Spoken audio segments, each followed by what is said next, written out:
Sir ఇంకో 50 ఇవ్వండి sir, అయినా ఖాళీకి వెళ్ళాలి. ఖాళీగా ఎందుకు వెళ్తాం? 10 రోజులు ఇద్దరం కలిసి వెళ్దాం.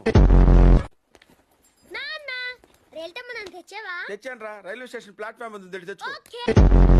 ఏమండి బాగున్నారా? బానే ఉన్నానండి, ఇంకా బీపీ షుగర్ ఏం రాలేదు. శనివారం వస్తా అన్నారు, శుక్రవారం వచ్చారేంటి? ఇచ్చే స్టేషన్ లో పడుకొని రేపు పొద్దున్నే వస్తాను. స్నానానికి నీళ్లు పెట్టించమంటారా? ఎందుకు డైరెక్ట్ గా నూతులు దూకేస్తాను, సాయంత్రం దించండి. రాగానే మొదలెట్టావా? ఊరుకన్నా నువ్వు కూడా అలాగే మాట్లాడతావు. రాగానే పెళ్ళని తిట్టాను, నాకేమైనా మనసు లేదనుకున్నావా? వచ్చి ఆల్రెడీ 5 నిమిషాలు అయింది. సారీ అమ్మా, మొన్న ఎంగేజ్మెంట్ కి రాలేకపోయాను. పెళ్లి కొడుకు యావరేజ్ అంటే కదా. వీడు పారిపోయిన తర్వాత నీకు పెళ్లి అయింది. ఇంకా నయం, వచ్చిన తర్వాత శోభనం లేదు. ఏమండి కాఫీ? శాస్త్రదే ఏంటి సెకండ్ ఎగ్ తీసారా? రేపటి నుంచి కాఫీ అడిగితే అడుక్కున్నాడు పోసినట్టు దోశట్లు పోస్తారా? ఎక్కడికి? సాసర తెద్దామని. మరి దీన్ని ఏం చేయమంటావు? నువ్వు వచ్చే వరకు ఒలింపిక్ జ్యోతిని పట్టుకున్నట్టు ఇలా పట్టుకుని నిలబడినా ఇవ్వండి. విసుకుంటావంటే నేనా?